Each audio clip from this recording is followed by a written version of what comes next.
Kan saya bilang bahwa penyanyi dangdut itu kan persaingannya ketat gitu. Kita harus punya ciri khas. Makanya di situ aku bangun karakter itu dan aku nyanyi di atas panggung yang memang biasanya penyanyi dangdut itu bilang gitu kan. Aku bukan orang yang kayak begitu gitu. Tapi aku benar-benar bagaimana caranya membuat penonton itu terhipnotis. Seorang Inul Daratista ketika dia pulang, dia masih kebayang-bayang nama Inul Daratista gitu. Karena kita punya nama sekarang, tiba-tiba lagu kita hits. Terus aku masang harga mematok segini, mau nggak mau dengan treatment seperti apa, nanti hotel harus disiapin buah apa, kamarnya harus wangi atau apalah, itu kan banyak sekarang yang kayak gitu. Jujur aja zaman aku dulu nggak ada kayak gitu. Saya memikirkan diri saya dibayar orang mahal, mereka harus puas. Tuh. Dan akhirnya aku dalam 1 tahun itu tidak ada kurun waktu 1 hari pun yang libur. Percaya nggak percaya, setiap hari, bahkan aku sampai 365 hari nggak ada liburnya? Tidak ada.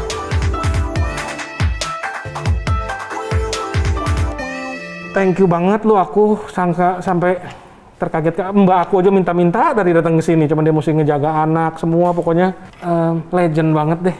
Nah, yang paling spesial dari kamu Kak itu ngetopnya di zaman belum ada viral-viralan. Berarti bener-bener dari prestasi, dari kehebohan, dari ini bisa menjadi real Inul Daratista. Kalau sekarang kan istilahnya hampir tiap hari ada artis TikTok baru gitu kan. Udah dibantu banget deh sekarang dengan kecepatan viral.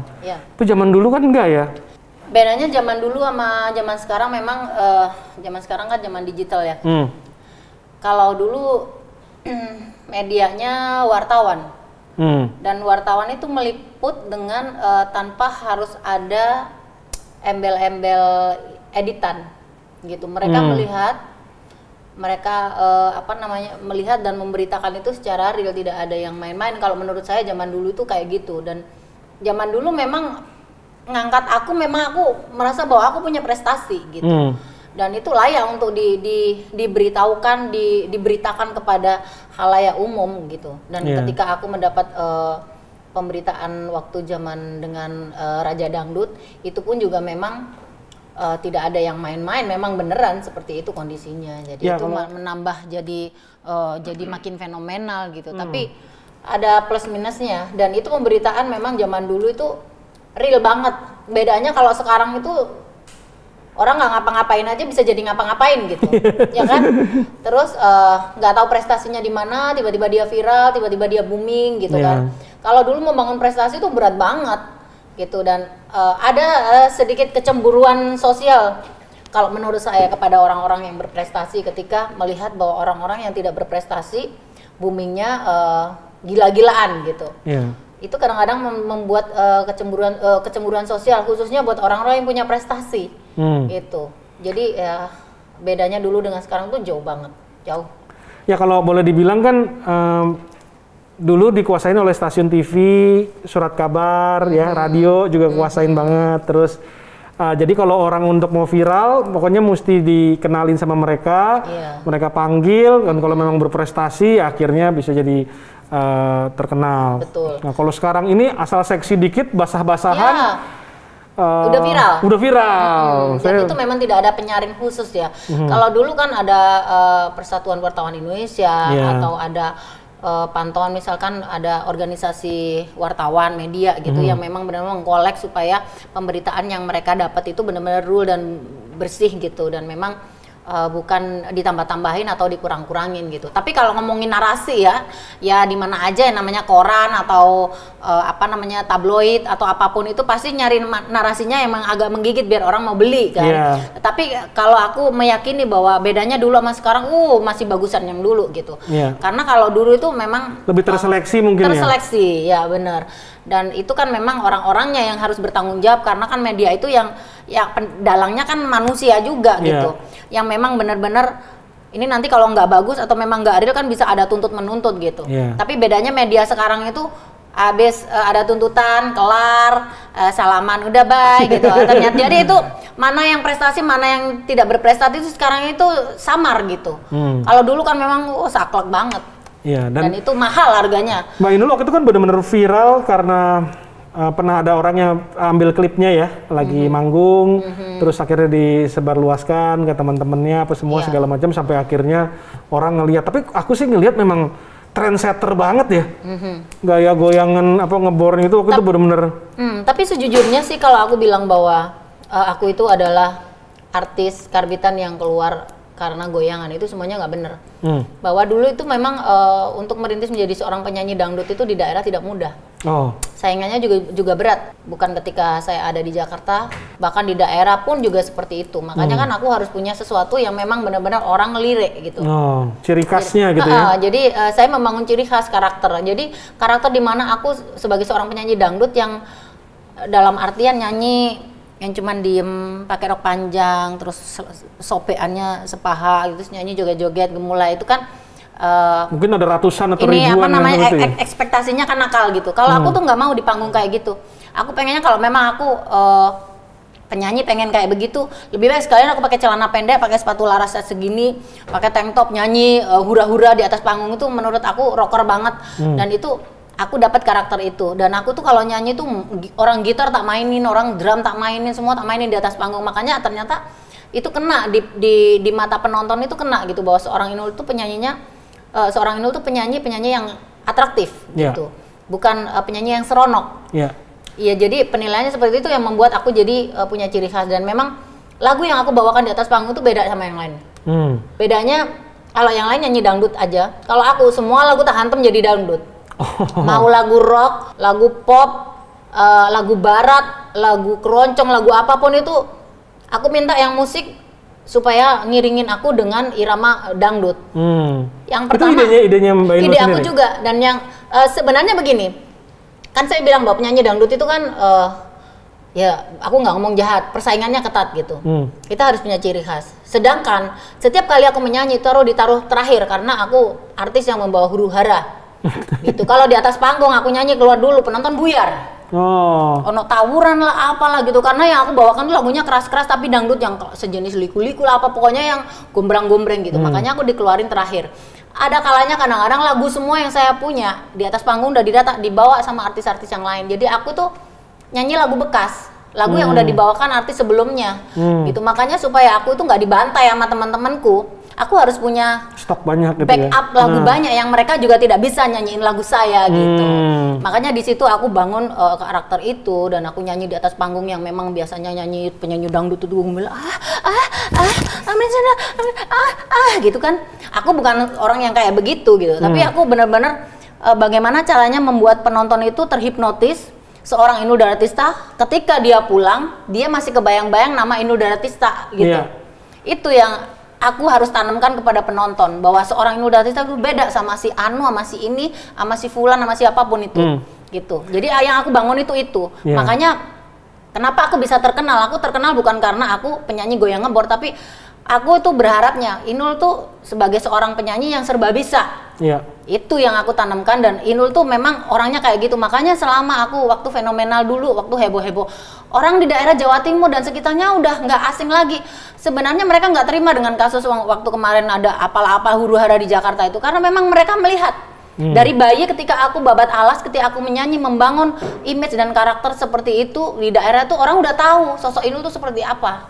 Gitu. Saya pertama kali kan, saya memang orang luar lah ya istilahnya, mengagumi dari jauh doang, cuma ngelihat. Pertama kali ngeliat videonya, terus ngelihat konsernya, ini orang beda ini, maksudnya oke, goyangannya khasnya Inul, tapi pada saat konser itu kan panjang waktunya kan. Itu entertainer sejati atau cuman modal nyanyi doang, itu beda. Begitu entertainer sejati, dia bisa nguasain crowd. Crowdnya bisa ikut sama dia, bisa dia bawa, bisa mainkan suasana. Dan ilmu itu ketika orang melihat bahwa sosok Inul Jakarta, orang melihat bahwa aku sudah melakukan konser besar, kenapa bisa seperti itu? Karena pengalaman saya di lapangan juga gitu. Di lapangan itu saya bukan hanya sebagai seorang penyanyi yang hanya cari duit, tiba-tiba selesai, that's it gitu. Boleh tidur, enggak.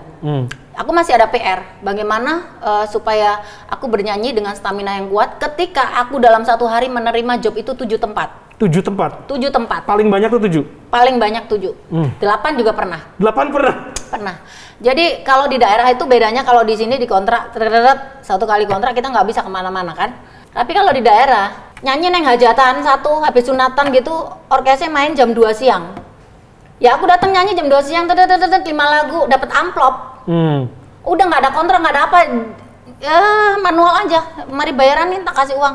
balik kita pergi. Terus ya saya terima acara yang lain dong. Iya. Pindah lagi ke tempat lagi, sana ada orang kawinan, dia datang nyanyi diundang. Nanti datangnya jam 4. Oke, kita atur jam 4, habis nyanyi sini ke sana. Sampai pada malam hari saya nyanyinya di Banyuwangi, itu sampai jam 2 malam saya sudah di Banyuwangi. Paginya, siang, sore saya masih ada di Surabaya. Jadi gitu. Nah, itu pengalaman yang membuat aku bisa stamina kuat karena memang aku setiap hari begitu. Itu yang membuat aku belajar bagaimana mengatur stamina nyanyi.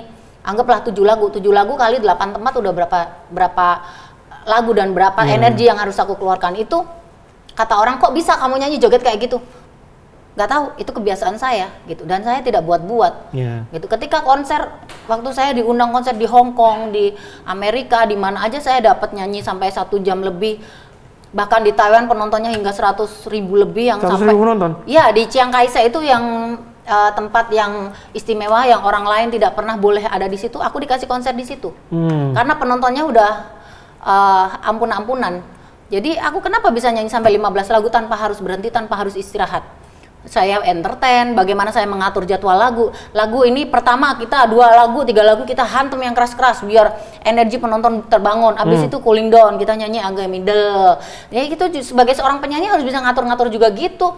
Nah, asal pokoknya nyanyi dibayar 300 juta, 500 juta, pokoknya nyanyi oleh duit, that's it, selesai gitu. Mungkin itu begitu, yang orang-orang salah persepsi kan? Salah persepsi. Mereka berpikir kayak cara cepat terkenal, jadi penyanyi seksi terus asal ini, padahal dia nggak tahu perjalanan menuju menjadi seorang Inul Daratista. Aku tuh belajar banget, belajar di atas panggung tuh saya harus seperti apa, itu yang memang kadang-kadang banyak artis yang tidak memahami itu. Pokoknya nyanyi, baju glamor, udah selesai. Tapi ketika waktu aku sebagai seorang penyanyi pengen menunjukkan bahwa nama Inul Daratista besar diundang di dalam konser di Taiwan, di Hong Kong, di Jepang, itu bukan sebagai seorang penyanyi duta besar yang istilahnya datang 17 Agustusan, enggak juga. Saya pernah nyanyi konser yang memang benar diundang oleh salah satu perusahaan apalah itu namanya, bikin penonton banyak, tiketnya dijual juga laku keras. Dan itu juga aku punya strategi bagaimana selama 18 lagu itu aku tidak pingsan. Pagi aku minumnya harus apa, terus lagunya nanti diatur seperti apa hingga aku bisa sampai menyelesaikan 18 lagu. Goyangnya harus seperti apa, jogetnya seperti apa, bagaimana mengatur audiens, bagaimana ngomong dengan penonton supaya mereka nggak boring menikmati 18 lagu. Dan bisa ikut terlibat lah gitu. Dan bisa benar-benar terlibat dari awal sampai akhir, mereka itu nggak kerasa, nggak kebayang tiba-tiba acara itu selesai. Aku juga mikirin sampai di situnya. Gitu. Jadi disiplinnya juga disiplin jaga badan, disiplin tidur juga mesti cukup kan, kalau nggak staminanya. Bukan lagi. Jadi kenapa Inul bisa sampai gitu? Nyanyi 18 lagu, falesnya cuma sedikit gitu. Bullshit ya kalau secara live gitu nggak ada fales. Pasti ada sedikit-sedikit, tapi dengan konsistensi yang cukup panjang, nyanyi di atas panggung dengan berjam-jam, nggak berhenti, itu juga kita harus ngatur stamina, bagaimana makannya, olahraganya dan lain sebagainya. Kadang-kadang penyanyi saiki pokoknya wah, bayaran 50 juta lumayan, 5 lagu. Ada juga yang sekarang dibayar 100 juta, pokoknya mau nggak mau 5 lagu atau 7 lagu. Oh, saya nggak mau kayak gitu. Kalau saya juga nggak ngitung bayaran. Sampai hari ini ada teman saya yang nggak punya duit, saya suruh nyanyi gratis, it's okay, nggak ada masalah. Saya juga nggak pernah hitungan, kecuali kalau memang kita lihat bahwa yang undang siapa, gitu. Aku juga gitu orangnya, jadi tidak harus dipukul rata dengan karena kita punya nama sekarang, tiba-tiba lagu kita hits, terus aku masang harga mematok segini, mau nggak mau dengan treatment seperti apa, nanti hotel harus disiapin buah apa, kamarnya harus wangi atau apalah, itu kan banyak sekarang yang kayak gitu. Jujur aja zaman aku dulu nggak ada kayak gitu. Saya memikirkan diri saya dibayar orang mahal, mereka harus puas. Tuh. Nah kan gini, suka nggak suka kan ngebor itu kan menjadi sesuatu yang viral kan waktu itu, bukan viral ya, maksudnya membuat Indonesia semua ngeliat lah gitu. Itu pasti ada yang ngehujat juga kan? Banyak. Dan akhirnya juga ada yang malah melarang lah istilahnya untuk tampil misalnya gitu. Itu dulu pertama nerimanya gimana? Maksudnya saya tidak pernah sakit hati. Saya mengatakan bahwa itu ada ilmu buat saya gitu. Dan mereka tidak tahu bahwa apa yang mereka berikan terhadap saya itu bukan berarti saya akan terjatuh dan tersungkur. Saya enggak. Gitu. Ketika saya dikritik bahwa aku lebay lah, kalau zaman sekarang lebay gitu, atau memang ya banyak orang yang minus melihat sosok seorang Inul itu seperti apa gitu. Mereka tidak tahu saya. Yang tahu saya adalah diri saya sendiri dan orang terdekat saya. Jadi saya selagi orang itu memberikan input dan masukan yang baik yang memang masih bisa dicerna dan masih bisa dilakukan, atau treatment yang memang baik untuk diri saya akan lakukan gitu. Tapi kalau seandainya tidak, ya abaikan aja karena saya tidak kenal kamu, saya Tapi sempat ada keraguan nggak waktu, loh kok kayaknya orang-orang ada juga ternyata yang apa istilahnya nggak pro lah terhadap apa yang Mbak Inul lakukan gitu. Ada sempat ragu nggak sih apa jangan diterusin deh atau gimana gitu, ada keraguan? Saya nggak pernah peduli itu. Nggak pernah peduli? Enggak. Karena tujuannya menghibur mungkin ya? Iya, saya itu orangnya yang memang kokeh gitu. Selagi apa yang saya lakukan bahwa selama ini jalur saya benar, apa yang saya lakukan benar, treatment yang saya berikan itu benar, dan benar ini memang bisa diterima oleh halayak, ya aku akan lanjutkan terlepas dari itu orang ngasih masukan yang nggak enak, orang nggak suka atau apa, silakan aja karena hidup ini harus jalan terus, nggak bisa hidup ini harus lari ke belakang, harus belok ke kanan dan ke kiri, sedangkan kita punya tujuan yang sangat jauh yang memang harus kita tempuh dan harus kita dapetin gitu. Jadi itu yang saya punya prinsip yang sangat kuat yang memang kadang-kadang itu keras gitu, tapi banyak tantangan, rintangan sebelah kanan kiri belakang semuanya, tapi aku nggak pernah peduli. Gitu. Kalau aku lihat gini, viral sekarang banyak ya, apalagi zaman sosial media udah gila kayak sekarang, viral banyak. Tapi PR-nya abis itu ada dua. Satu, selesai tenggelam. Disiplin, bukan. Dia harus disiplin. Disiplin terhadap kekuatannya dia, dan harus misalnya perform di situ ya dia harus benar-benar mempelajari lagi, disiplin dan profesional ya. Yang kedua adalah menahan godaan. Karena itu saya lihat banyak artis yang viral sebentar, terkenal, terus akhirnya jadi bukannya diterusin sama dia, diperkuat segala macam, malah dia melenceng ke sana kemari gitu. Nah, resepnya apa tuh? Satu, biar bisa disiplin, yang kedua bisa menahan godaan. Ya itu tadi tergantung tujuan nawaitunya, kalau orang bilang tuh niatnya gitu. Niatnya dia mau konsisten di mana gitu. Dia mau konsistennya ke sana dan kemari atau konsistennya mau ke depan. Kalau aku sampai sejauh ini konsistensi saya adalah bagaimana membangun nama baik supaya tetap terjaga. Saya bisa cari uang juga dengan aman. Keluarga juga tidak ada huru-hara.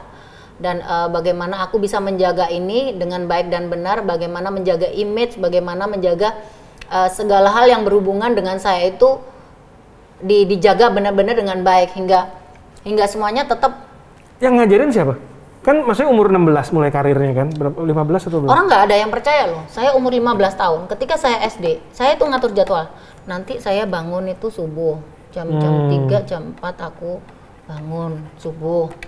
Sholat subuh. Habis itu nanti jam 5 aku nyiapin adikku si Anu baju seragam, terus si ini, terus abis itu 30 menit aku harus bantuin emakku untuk ngupasin kacang. Ini dari kecil nih? Dari kecil aku udah ngatur jadwal aku sendiri. Nggak ada yang ngasih tahu, cuman memang di dalam dirinya memang udah ada itu. Nggak ada, iya, saya sendiri. Dan ketika jam 7 kurang seperempat aku sudah siap harus mandi dan harus pergi ke sekolah. Pulang sekolah aku harus belajar, jam 3 nanti aku harus ngaji. Jam 4 pulang ngaji aku harus ini sampai aku mau tidur jam 8 malam, jam 9 aku harus tidur. Luar biasa ya. Itu jadwal aku waktu SD kayak gitu. Ketika aku melewati jadwal-jadwal yang ini berarti aku sudah tidak konsisten. Dan ketika aku bisa mengatur jadwal ini dalam hidup aku itu benar, berarti memang aku orangnya pinter, bahwa aku orangnya cerdas. Aku mengagumi diri aku sendiri dan aku percaya pada diriku sendiri bahwa aku berarti melakukan hal yang lebih dari ini, berarti aku bisa. Berarti untuk disiplinnya udah tertanam dari awal, dari diri sendiri malah. Betul. Ya. Terus kan godaan pasti banyak dong. Maksudnya itu kan memang yang menjadi istilahnya, misalnya pedangdut udah mulai terkenal, terus akhirnya ada godaan apa, mungkin apa segala macam. Itu nahan godaannya kira-kira seperti apa? Banyak dong pasti dideketin atau apa, atau penonton-penonton yang seperti gimana? Sebenarnya penyanyi dangdut itu ya, saya nggak ngomong penyanyi dangdut itu murahan. Tetapi ketika saya terjun di dunia dangdut, itu cobaan itu memang banyak dan besar gitu. Apalagi saya penyanyi dangdut itu bukan penyanyi dangdut hajatan aja yang diundang orang, sunatan, mantenan, kayak gitu enggak. Saya tuh nyanyinya di tempat pelacuran juga. Saya nyanyi di tempat di tempat yang orang-orang tidak bisa membayangkan gitu ya. Terus aku nyanyinya di kafe-kafe di mana orang-orang di situ tuh pada nginek, nyabu. Itu dari zaman ekstasi, nyabu, nginek itu dari aku 20 tahun yang lalu. Ketika aku di Surabaya, ini sekarang aku udah 17 tahun ya. 17 tahun aku udah di Jakarta. Berarti sebelumnya itu 3 tahun sebelumnya waktu mundur, aku tuh nyanyi di kafe, di klub malam, di diskotik itu udah kenyang. Makanya ketika aku ada di Jakarta ini istilahnya basi semua gitu. Istilahnya proyek yang misalkan aku nyanyi di diskotik, ada temen mau ngundang dikasih minum, udah basi, lu mau ngeracun gue lewat mana, udah lewat Tulus. Tulus. Apa itu udah biasa karena aku hidupnya juga di situ. Makanya kenapa aku bisa kuat, karena aku udah pernah ngalamin hal-hal yang tidak baik gitu. Memang penyanyi dangdut tuh kayak gitu. Nek nggak kuat ya udah nyanyi dangdut aja. Ya itu tadi, iman sama imronnya juga harus kuat. Gitu. Kalau kita punya iman gitu, kita mengimani bahwa niat kita bekerja untuk keluarga saya, niat kita nyari duit halal. Seberapapun di belakang kita, kadang-kadang saya tuh jujur ya, dulu ketika saya nyanyi di diskotik, ketika saya nyanyi di klub malam, itu nyanyi di klub malam itu dari jam 8, jam 9 sampai jam 2 malam, sampai bubaran, sampai tutup tuh. Itu tamu-tamunya itu orang-orang yang berduit semua, dan ekstasi, inek, sabu itu di depan masih belum seketat sekarang. Dijajar lu, minum dulu, biar enak jogetnya nyanyi. Saya nggak minum, lu mau bayar gua berapa aja nggak bakalan minum. Aku udah dibayar, walaupun honor saya cuma 100.000. Kan saya punya iman. Saya nggak mau ketika saya mabuk diangkut hanya karena belain dikasih uang 1 juta. Pakai duit 1 juta kono bio inek, ayo kita mabuk bareng. Nyanyi bareng, nyanyimu biar ngefly, biar enak. Zaman dulu tuh udah ada aku. Untungnya saya belum ngetop. Kalau saya ngetop mungkin saya juga udah kena keangkut. Gitu, mau nggak mau pasti kena. Sedangkan teman-teman saya yang biasanya nggak pernah. Saya tidak pernah. Itu lingkungan saya juga. Di tempat pelacuran juga gitu. Pakai rok mini orang gitu. Tapi saya nyanyi aja. Penggoda di situ. Saya tuh sampai pernah nyanyi tuh dikalungin kalung emas itu yang kira-kira rantainya segini nih. Itu kayak orang-orang kayak di salah satu daerah di Indonesia lah ya, yang sugih gitu ya. Biasanya kalau hari hari Sabtu gitu turun ke Surabaya gitu, lihat dangdutan gitu. Di salah satu klub gitu. Dan aku bintang tamunya. Sampai dikalungin. Sampai dikasih uang $, bayangin coba. Tak balikin sama aku. Saya di sini menyanyi kalau mau ngasih saweran, kasih di depan para anak band. Jadi kita bisa bagi. Jangan dikasih ke saya. Saya begitu orangnya, bukan karena saya sombong dan bukan karena aku so alim, enggak. Karena saya juga tantangan sebagai seorang penyanyi dangdut, bapakku tuh nggak setuju dulu itu. Gitu. Jadi aku ngasih tahu pada bapak nih, anakmu ini nyanyinya bener walaupun lingkungannya nggak bener gitu. Atau memang dari kecil udah punya mimpi mau jadi sesuatu yang bintang gitu? Enggak. Cuman dari kecil saya tuh ketika melihat orang tua saya sebagai seorang penjahit, ibu saya di rumah sering ngutang kepada orang beras, orang telur gitu. Saya tahu sendiri bahwa Cik minta beras nyaure sesok gitu, bayarnya besok gitu. Jadi aku tuh tahu, aku nggak mungkin jadi anak yang ibunya ngutang terus gitu. Aku nggak mungkin jadi seorang anak yang tidak berbakti sama orang tua, yang tidak bisa membantu. Sedangkan adikku 5 di belakang gitu. Bapak saya kan kadang orang penjahit itu kan kadang ada orang jahitin, kadang enggak. Kan hidupnya nggak menentu, sampai kapan gitu. Jadi itu yang membuat aku... Itu yang ngedrive ya, berambisi untuk memperbaiki ekonomi lah tapi gitu. Aku nggak ada keinginan mau jadi seorang penyanyi yang besar, nggak ada. Yang jelas aku hidupnya harus berubah dan aku benar-benar menjadi anak yang bisa menyokong kehidupan ekonomi keluarga. Itu aja. Terlepas aku nanti kerjanya seperti apa, aku nggak tahu gitu. Yang jelas aku harus jadi orang yang punya kerjaan gitu. Aku nggak mau hidup melarat kayak gini. Miskin itu nggak mau saya gitu. Tapi ya mungkin jalan udah Tuhan kasih ya. Aku nggak mau bapakku ini, ibuku ngutang terus, ini apalah gitu. Kalau saya lihat sih orang banyak jalan dikasih, tapi nggak semua siap nerimanya kan. Nah mungkin kasusnya Mbak Inul ini kan diberi jalan dan siap nerimanya, artinya latihannya juga, terus disiplin pribadinya, menahan godaan. Mungkin kalau nggak bisa nahan godaan, mungkin karirnya udah kemana nggak tahu kan. Tapi bisa sampai fenomenal sekarang kan pasti karena memang di dalamnya juga punya kekuatan batin yang bagus gitu kan? Karena berentetan mungkin ya. Jadi ketika aku menjadi orang miskin, aku nggak mau jadi orang miskin. Terus aku punya bayangan aku harus menjadi orang yang hebat, yang bisa menopang keluarga. Bagaimana caranya aku cari duit dan bagaimana cari duitnya. Ternyata jalannya sebagai seorang penyanyi dangdut ketika itu bapak kan, ibuku kan juga orang-orang fanatik ya di agamanya, nggak boleh gitu. Tapi karena memang aku kekeh, ini aku bisa dapetin uang dari sini, bisanya di situ. Makanya aku tunjukkan kepada Bapak bahwa seorang penyanyi itu tidak semuanya jelek kok, gitu. Walaupun lingkungannya jelek, Bapak bisa tahu nanti bahwa anaknya jadi orang hebat, itu aja yang bisa membantu ekonomi keluarga. Jadi aku tunjukkan kepada bapak aku, ibu aku bahwa menyanyi dangdut itu nggak naif kok, gitu.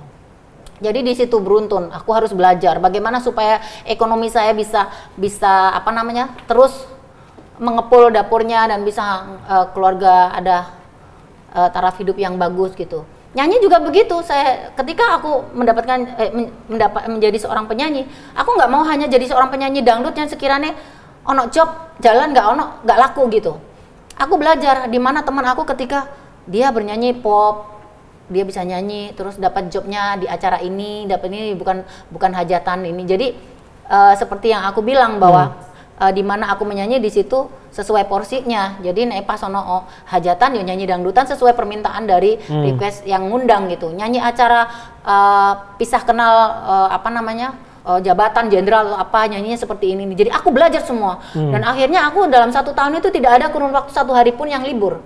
Percaya nggak percaya, setiap hari, bahkan aku sampai 365 hari nggak ada liburnya? Tidak ada. Kelenger juga loh itu. Kelenger. Saya bisa bersyukur ketika saya 1 hari itu nyanyi 1 tempat. Itu aja udah alhamdulillah bersyukur banget.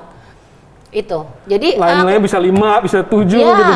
Dan itu yang aku tetap harus bersyukur bahwa aku ternyata off air-nya kenceng dan itu di daerah. Dan ketika itu pula aku juga belajar bagaimana supaya dapat 7 tempat itu stamina, energi dan lain-lain. Akhirnya ada kumpulkan semua pembelajaran kehidupan kemiskinan, kehidupan aku belajar di panggung, kehidupan energi, bagaimana menghadapi banyak orang, bagaimana aku harus bisa menjadi iman yang kuat, imron aku nggak sampai kesentuh, dalam artian aku nggak nakal, nggak bisa ditidurin orang dan lain sebagainya, dan aku nggak murahan. Itu semuanya belajar gitu. Belajar menjadi gini, aku dulu pernah jadi OKB. Jadi kan aku juga dari keluarga yang ekonominya kurang bagus. Terus waktu aku punya duit banyak, aku gagal jadi OKB. Jadi bor, jadi sombong, jadi ini tuh. Supaya nggak gagal jadi OKB itu gimana? Kan kaget juga dong pasti ngeliat begitu banyak uang masuk misalnya. Ya, kalau aku sih, saya jiwanya bukan orang yang yang show off dari kecil. Karena saya tahu bahwa hidup saya susah. Itu bagaimana caranya saya menabung. Jadi dulu penghasilan dari kecil tuh udah ditabung terus tuh? Tabung, walaupun cuma 50 perak. Saya itu beli celengan banyak. Celengan yang gambar ayam jago, gitu ya. Dan itu yang membuat bahwa saya hidup ini tidak selamanya kadang kita harus selalu di atas.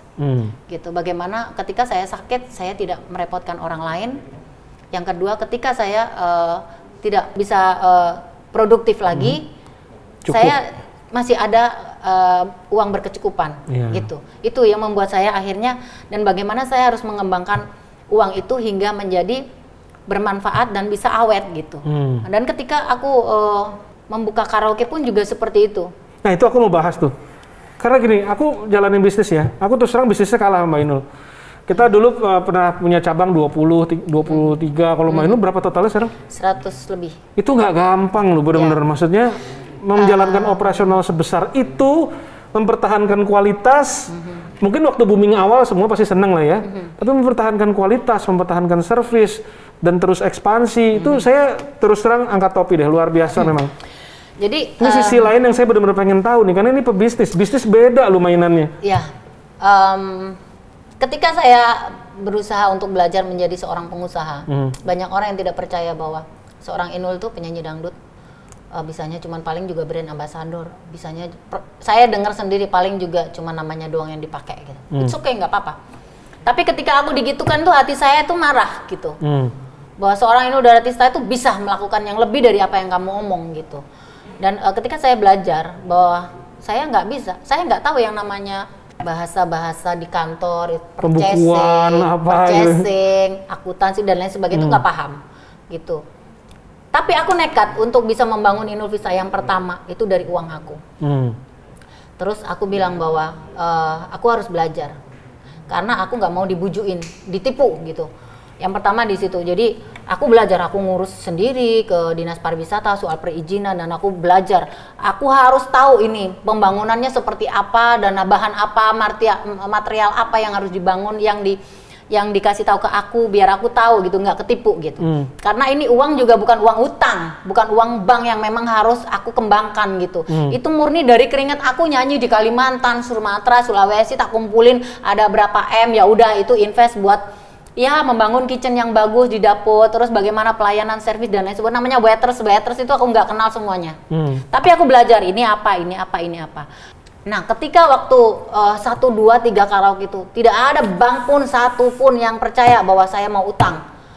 Saya bilang ini karaoke saya, silahkan buka suratnya bahwa ini pemiliknya Inul Daratista.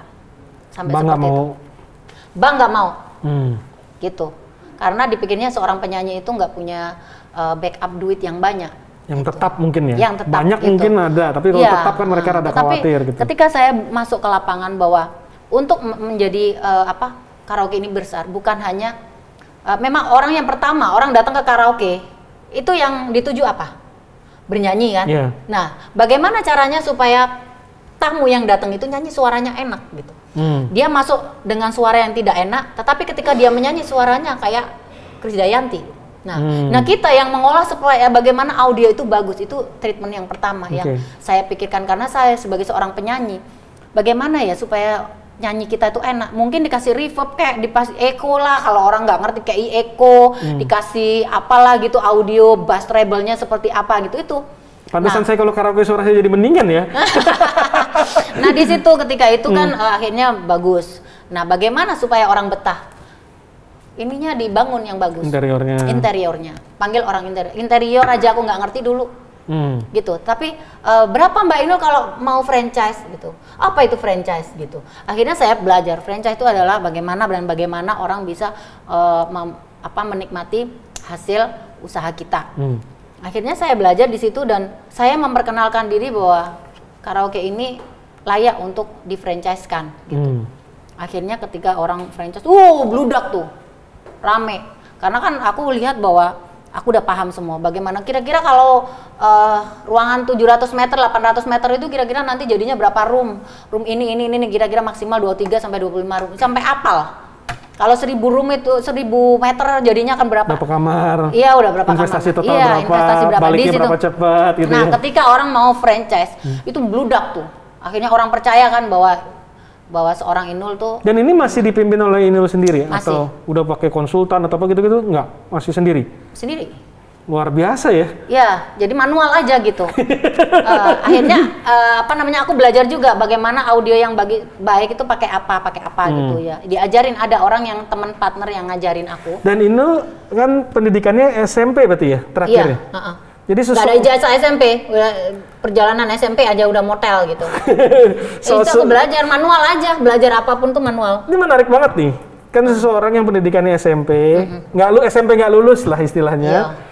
Bisa mempunyai bisnis dengan cabang ratusan dengan omset miliaran dan ini berarti membuka cakrawala ya bahwa orang nggak harus istilahnya nggak harus sekolah, tapi memang perlu sekolah kalau bisa. Tapi gitu. Kalaupun yang karena satu sebab hal lain harus drop out atau segala macam, justru kadang-kadang pengusaha-pengusaha itu munculnya dari situ ya.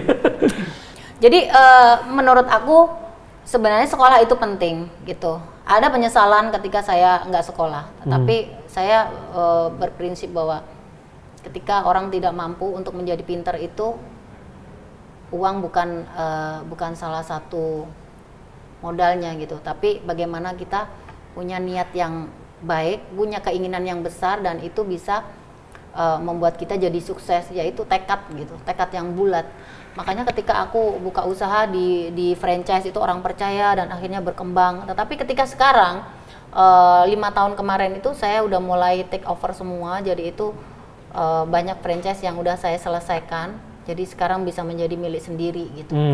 Dan itu juga tidak mudah. Ketika saya ketika sudah 100 cabang, baru bank-bank semua mau pinjem utangan nggak gitu, mau diputer ya.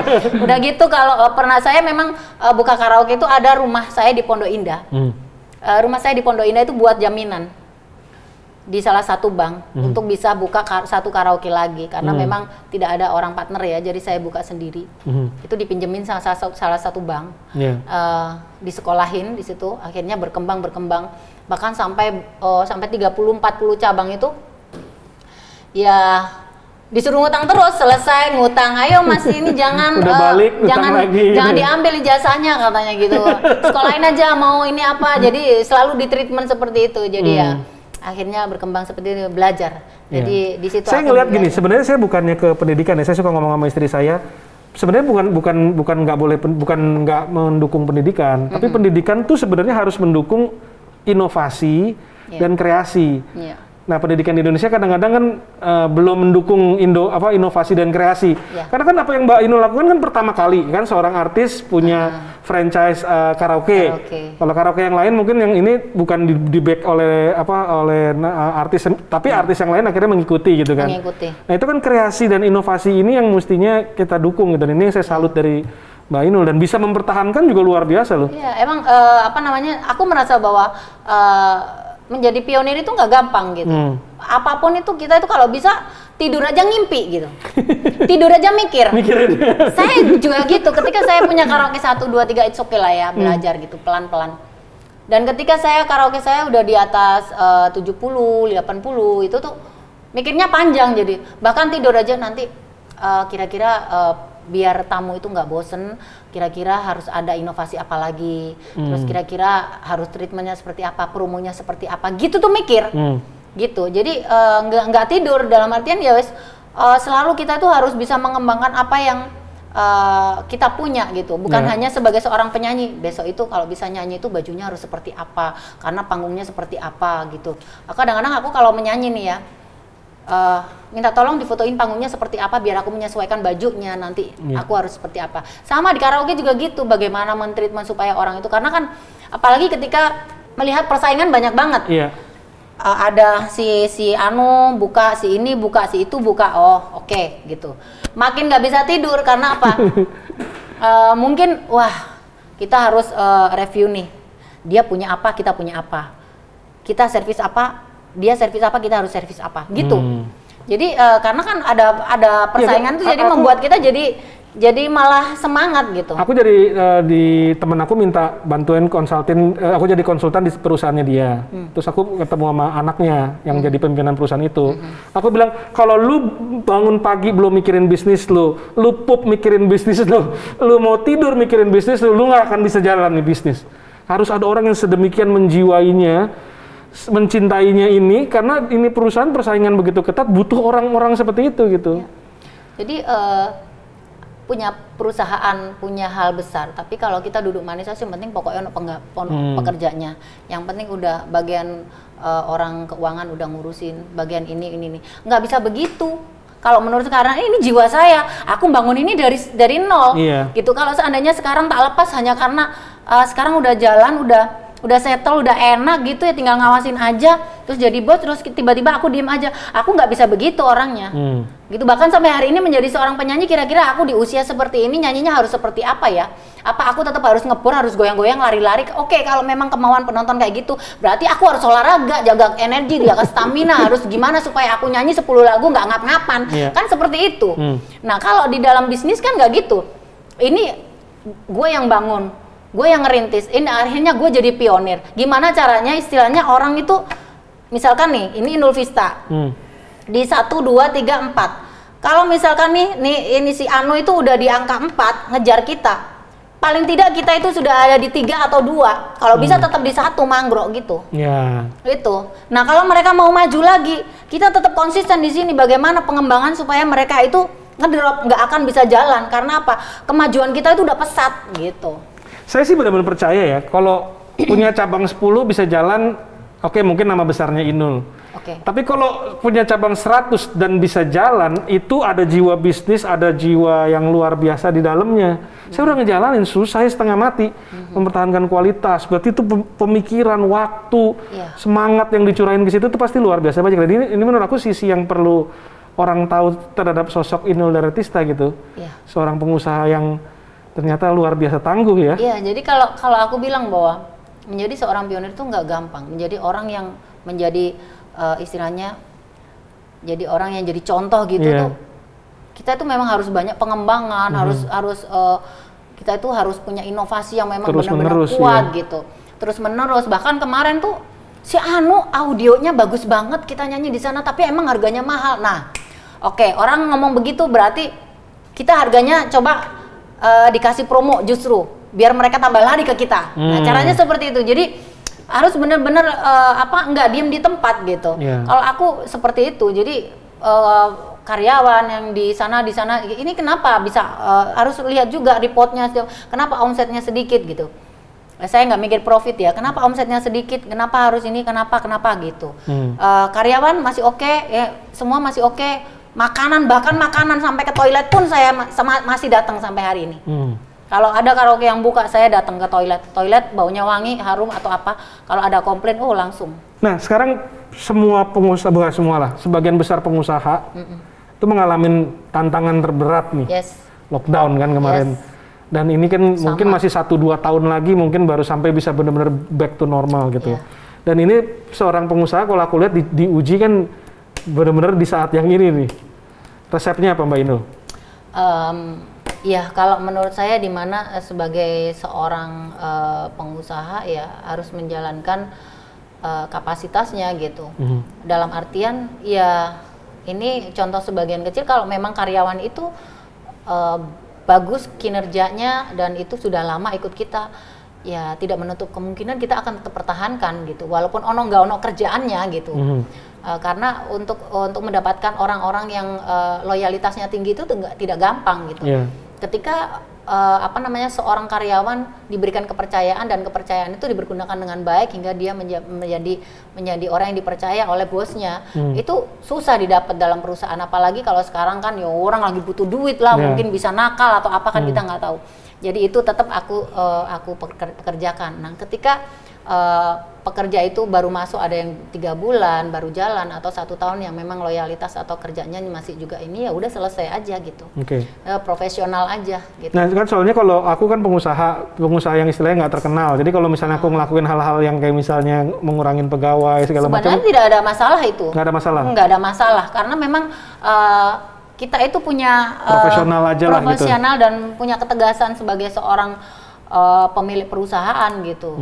Dan kita juga mencat orang kan nggak asal pokoknya kon buyar gitu. Ketika usaha kita, karaoke saya di beberapa tempat tutup, ya mau nggak mau mereka harus terima gitu, karena apa yang harus aku bayar, sedangkan kondisinya memang semua seperti itu. Cuman kita juga ada beberapa yang harus kita pilihin, yang kita seleksi bagaimana nanti ke depannya, ya kita tidak menjanjikan tetapi paling tidak memberikan gambaran bahwa kondisinya seperti ini, kamu masih mau apa enggak gitu. Aku sih seperti itu sejauh ini ya. Sempat panik dan stres nggak? Panik, apalagi bulan Maret tuh ya kali ya. Bulan April tuh waktu pertama kali pemerintah tutup tuh. Dan ketika itu sejujurnya ya, kalau menurut aku nih, karena kan karyawan aku banyak nih ya, hampir rata-rata kan pada saat COVID itu mereka dapat honornya yang full itu 4 bulan. Ketika mau puasa itu biasanya ada yang tutup, ada yang buka. Mereka ada yang nerima gaji utuh, terus habis itu Lebaran mereka dapat honor awal bulan dapat, THR dapat, terus belum lagi nanti ketika 2 bulan 3 bulan sempat ada yang didapat gaji 60%, 30%, itu masih berjalan dan itu benar-benar nggak ada pemasukan dan itu ngeluarin duit banyak banget, tapi ya itu memang sudah resiko mau diapain. Tapi stres nggak? Banget. Terus tekanan kan, mungkin supplier apa, terus karyawan semua, terus kan otomatis kalau belum yang franchise juga mungkin nanya kan, terus gimana ini? Betul, jadi saya tetap sebagai pemilik dari franchise kan tetap harus memberikan semangat kepada owner franchise yang memang benar-benar merasa drop gitu, apalagi kita gitu ya, belum lagi bayar yang lain, ya semuanya juga sama gitu, malah lebih berat karena kan kalau kita kan udah berapa karaoke udah 100 lebih. Udah pengalaman lah ya. Udah berat banget, tapi ya untungnya di beberapa daerah di luar kota atau luar pulau ada beberapa yang buka, jadi masih bisa lega, mereka masih bisa bekerja walaupun jamnya dibatasin gitu. Ini di daerah sini juga ada yang buka kan di luar Jakarta, itu juga memberikan peluang karyawan saya dari 30 sekarang masuk 20. Itu udah lumayan tuh. Gitu. Cuman ada beberapa yang yang udah dikeluarin. Tapi Mbak Inul masih percaya bahwa industri ini akan tetap bangkit lagi? Saya selalu optimis. Hidup itu harus optimis kok. Apapun yang terjadi ke depan, yang penting sekarang optimis dulu. Kita semangat dulu. Gitu. Jadi jangan ketika usaha kita atau apa yang terjadi saat ini kita juga ikut hancur gitu. Saya nggak mau kayak gitu. Karena saya sudah kenyang hidup susah. Jadi saya harus tetap semangat, harus tetap bergairah apapun yang terjadi gitu. Nggak bisa usaha di sini, usaha yang lain. Saya tuh jualan rawon juga laku kok. Dan itu di switch kan dapurnya akhirnya menjadi dapur-dapur dari karaoke yang masih buka itu. Ketika kemarin itu saya belajar nih, ada dapur nih, karaoke saya ini kan lagi tutup. Dapurnya coba dipergunakan, tuh chef suruh masuk. Coba, ini ada kerdus-kerdus yang biasa buat di take away gitu. Ini pergunakan nih. Ayo kamu bikin masakan ayam cabai hijau lah, cumi apalah gitu. Umumin, promoin bahwa di Inul Vista Fatmawati atau Inul Vista di ini karaoke nggak buka tapi menunya yang kalian rindukan, ada sop buntut enak, itu coba semua gitu. Lumayan juga. Nah ya, itu memang saya harus kreatif. Kalau nggak gitu mah karyawan yang kita rekrut, kita cariin duitnya dari mana coba? Gitu. Jadi ya gitu, muter aja gitu. Ya, makanya saya nggak bisa, kadang-kadang tidur itu mesti harus cari hiburan dulu kayak gini. Ketawa ngakak-ngakak gitu, pulang lagi fresh gitu, seneng gitu. Kalau peran Mas Adam dalam bisnis ataupun dalam karir tuh tinggi nggak sih? Bagi aku Mas Adam itu cukup lumayan membantu. Di samping menjaga saya sebagai seorang perempuan, ada lakinya, jadi orang nggak berani macem-macem. Yang kedua adalah dia sangat mensupport tempat dimana kadang-kadang kalau aku ada kerjaan suntuk gitu. Ada yang tak ajakin ngomong kalau malam gitu. Tapi pengambilan keputusan contohnya dia ikut nggak misalnya kayak kita mau buka karaoke lagi nih misalnya, satu cabang lagi gitu nggak? Enggak, Mas Adam kalau untuk karaoke semua diserahkan sama aku. Kalau gitu. Karir yang di dunia entertain? Kalau karir di dunia entertain, Mas Adam ikut membantu. Ketika aku harus nyanyi lagu apa, harus berhadapan dengan siapa, duet dengan siapa, bajunya seperti apa, kadang-kadang dia masih ikut-ikut sih. Gitu. Ya karena aku kagum sih, karena banyak terutama sosok-sosok wanita yang memang luar biasa gitu, punya bakat luar biasa. Kalau zaman dulu kan dianggapnya aneh misalnya gitu ya. Kalau sekarang kan udah bermunculan nih, dan mungkin akan terus bermunculan. Harapan aku adalah banyak teman-teman yang misalnya wanita yang berpotensi, tapi udah nikah terus akhirnya selesai. Udah ikut suami. Padahal sebenarnya ini orang kalau dia belajar bener-bener, dia bekerja bener-bener bisa jadi nih misalnya gitu. Nah ini mungkin sosok inspirasi dari Inul Daratista ini bisa membuka. Yang pertama mungkin jadi orang kampung itu tidak harus kampungan kok gitu. Yang kedua adalah bagaimana sosok kita itu benar-benar bermanfaat walaupun sebagai seorang perempuan itu kita harus punya talenta, di mana talenta itu bisa membantu dan menopang diri kita dan kehidupan ekonomi kita. Jadi nggak terlalu tergantung lah mungkin. Nggak terlalu bergantung dengan laki-laki. Kalau aku sih begitu ya.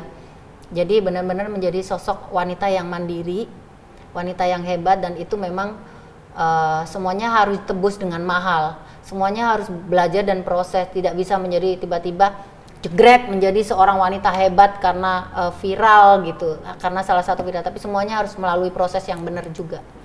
Itu kalau menurut aku. Jadi menjadi seorang wanita itu harus jadi wanita yang hebat.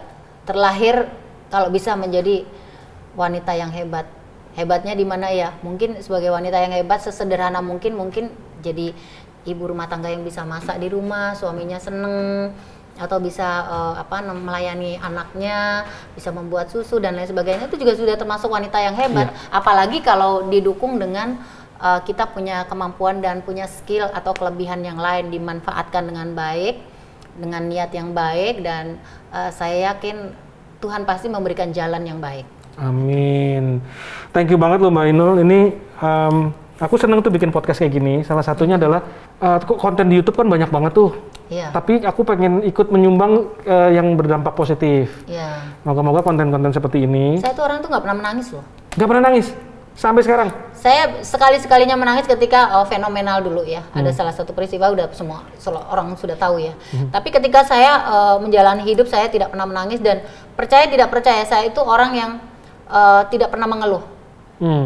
Baik saya nggak bisa makan, saya nggak punya duit, saya tidak pernah ngeluh, dan saya tidak pernah minta-minta. Langsung hadepin aja lah pokoknya gitu ya. Iya. Mau ada masalah apapun, mau sesulit apapun keadaan. Iya, saya tidak pernah meminta-minta, dan itu saya itu paling anti dengan minta-minta. Yang kedua adalah saya orang yang tidak pernah menyerah dan tidak pernah mengeluh gitu. Saya nggak bisa makan, ibaratnya saya makan cuman nasi putih aja sama garam, aku it's okay gitu. Oke. Gitu. Keren banget. Semoga memberi inspirasi ini ya. Yes. Yang jelas saya terinspirasi. Moga-moga saya punya anak cewek 2. Moga-moga mereka juga bisa ngelihat. Dan apapun dunia keadaan seperti apa, potensi mereka harus bisa berkembang dan harus berani lah mengambil tindakan supaya potensi mereka terpenuhin semua. Thank you udah datang di sini loh. Sama-sama. Dan yang jelas kita itu sama Tuhan dilahirkan di dunia ini pasti punya rencana yang baik. Bagaimana kita bisa menemukan jati diri kita dan kehebatan kita, hanya kita sendiri yang tahu. Kayak itu. Jadi kita tidak tahu dilahirkan di mana, dari orang tua yang bagaimana, dari miskin atau kaya. Tetapi kita itu berhak untuk berusaha memperbaiki nasib kita dan membuat nasib kita jauh lebih hebat sesuai dengan ekspektasi kita. Thank you loh Mbak Inul, sangat menginspirasi. Thank you ya Mbak. Sama-sama.